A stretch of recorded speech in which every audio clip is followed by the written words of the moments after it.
आइए दोस्तों, आप सभी को 10 मिनट शो के वीडियो में स्वागत है, वेलकम है।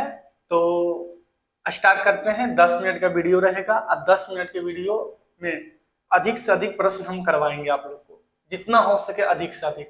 तो आइए टाइम ना गवाते हुए पहला प्रश्न क्या है देखिए।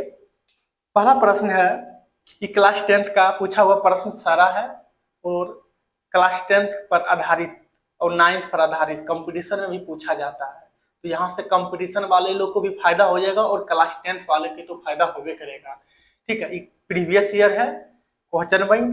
तो आइए पहला प्रश्न क्या देखते हैं, आप लोग भी पढ़िए। पहला प्रश्न का रहा है, परावर्तन के नियम से निर्धारित होता है प्रकाश का परावर्तन के नियम से निर्धारित होता है। ऑप्शन है आपतन कोण बराबर परावर्तन कोण, ऑप्शन बी है परावर्तन कोण बराबर अपवर्तन कोण, ऑप्शन सी है आपतन कोण बराबर विचलन कोण, इनमें से कोई नहीं।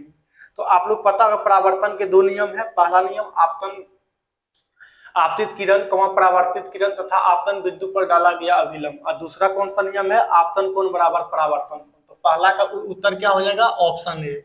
ऑप्शन ए लगा लीजिए। चलिए आगे बढ़ते हैं। प्रकाश तरंग का उदाहरण है, तो प्रकाश एक विद्युत चुम्बकीय तरंग है। क्या है, विद्युत चुम्बकीय तरंग है। तो पहला का ए हो गया।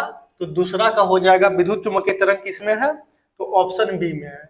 ऑप्शन बी में इसमें कुछ टिक टिक लगा हुआ मिलेगा, कोई बच्चा जो स्टूडेंट था वो टिक लगा दिया था, बाकी नेक्स्ट वीडियो में टिक नहीं मिलेगा आप लोग का, ठीक है, लगा हुआ। चलिए तीसरा देखते हैं, तीसरा क्या कह रहा। तीसरा कह रहा, दर्पण के सामने किसी भी दूरी पर स्थित वस्तु का प्रतिबिंब सीधा प्रतीत होता है। देखिए दर्पण के सामने अगर रखेंगे तो मात्र समतल और उत्तल दर्पण में दर्पण के सामने रखिएगा तो प्रतिबिंब सीधा प्रतीत होता है। अवतल के लिए आपको फोकस और ध्रुव के बीच में रखना पड़ेगा, तब फोकस और ध्रुव के बीच अगर बोल देता तो अवतल होता। लेकिन यहाँ पर कर रहा है दर्पण के सामने किसी भी दूरी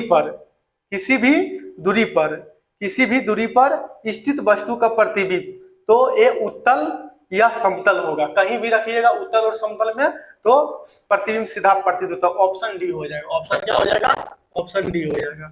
चलिए आगे बढ़ते हैं। चौथा नंबर क्या कह रहा देखा जाए।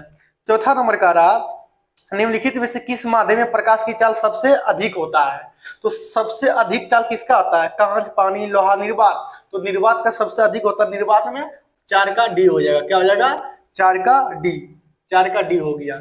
चलिए पांचवा देखते हैं। तो प्रकाश की चाल निर्वात में 3 × 10⁻8 मीटर प्रति सेकंड होता है। ये सब आप लोग को मालूम होगा। चलिए पांचवा प्रश्न क्या कर देखते हैं। प्रकाश की किरणें गमन करती है, तो आपको पढ़े होंगे सीधी रेखा में गमन करती है। तो 5 के ए हो गया। आते 6 नंबर। 6 में कह रहा तेल लगा हुआ कागज क्या होता है। तो तेल लगा हुआ कागज हो गया, धुआं हो गया, कुहासा हो गया, बैलून का रबर हो गया, ये सब सारा क्या होगा, पारभासी पदार्थ। क्या हो जाएगा, पारभासी। तो ऑप्शन सी देख लीजिए। क्या हो जाएगा, ऑप्शन सी। Option C. चलिए 7 नंबर देखिए क्या कह रहा। प्रकाश के परावर्तन के कितने नियम, तो इसका 2 नियम है। कितना नियम है, 2। ऑप्शन 2 किसमें, ऑप्शन बी में है, देख लीजिए। आइए 8 नंबर। तो 8 नंबर प्रश्न कर समतल दर्पण द्वारा प्रतिबिंब कैसा आता है। तो समतल दर्पण द्वारा प्रतिबिंब हमेशा काल्पनिक होता है। क्या होता है, काल्पनिक। तो ऑप्शन बी। ठीक है, 8 का भी ऑप्शन बी। 9 नंबर, एक अभिसारी किरण पुंज समतल दर्पण पर आपतित होती है, तो परावर्तित किरण पुंज होगा। तो अभिसारी किरण समतल दर्पण पर आपतित होती है, तो परावर्तित किरण पुंज होगा, तो ये अभिसारी होगा। क्या होगा, अभिसारी। तो 9 का क्या हो जाएगा, 9 का हो जाएगा बी। 9 का बी। इसमें टिक लगा हुआ है, बाकी नहीं मिलेगा। फिर किसी समतल दर्पण का आवर्धन हमेशा +1 होता है। +1 होता है। +1 किसमें है, एक देख लीजिए, ऑप्शन ए। Option A. तो 10 तक हम लोग देखें, यहाँ क्या देखें, 10 तक देखें। चलिए आते हैं 11 नंबर। ठीक है, 11 नंबर में कह किरण के समूह को क्या कहते हैं। तो किरण के समूह को किरण पुंज कहते हैं। किरणों के समूह को क्या कहते हैं, किरण पुंज कहते हैं। Option B. Option B. आते हैं 12 नंबर। 12 में कह किरण के समूह को, 11 को छोड़ था, ठीक है, ये ऑप्शन बी। 12 का बी हो जाएगा। 11 पढ़ देते क्या हो जाएगा। तो किरण के समूह को क्या कहते हैं, किरण पुंज कहते हैं। ठीक है, एक साथ किरण जब समूह बना के चलते तो उसको क्या बोलते हैं, किरण पुंज कहते हैं। ठीक है, 11 नंबर का रहा, एक प्रकाश किरण एक समतल दर्पण के लंबवत आपतित होती है। तो समतल दर्पण के लंबवत आपतित अगर होगा तो एकदम 0 डिग्री कौन बनाएगा कि इसी के आपतन को परावर्तन को, यानी I = 0 और R = भी 0 बनेगा। ठीक है, याद रखिएगा कि वापस इसी पर फिर लौट जाएगा। तो ऑप्शन देख लीजिए अपरावर्तन कोण 0 या आपतन कोण भी 0, तो दोनों 0 होगा, तो ऑप्शन देख लीजिए 11 का डी हो जाएगा। 11 का क्या हो जाएगा? डी हो जाएगा। आइए हम लोग 13 नंबर। 13 में देखिए क्या कह रहा है। 13 में कह रहा सूर्य से आने वाली प्रकाश पुंज, तो सूर्य से आने वाली प्रकाश पुंज हमेशा लगभग समांतर ही होता है। क्या होता है? समांतर होता है। तो ऑप्शन बी क्या हो गया? Option B. 13 नंबर हो गया। फिर कुछ देखते हैं, फिर यहाँ से 1 से स्टार्ट होता है।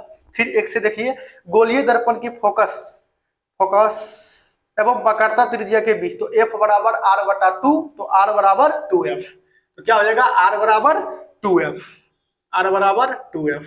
चलिए फिर दूसरा देखिए, यहां से किसी बीम का अवतल दर्पण द्वारा बने प्रतिबिंब आभासी को सीधा तथा बड़ा पाया गया, तो वह स्थिति कहाँ होनी चाहिए?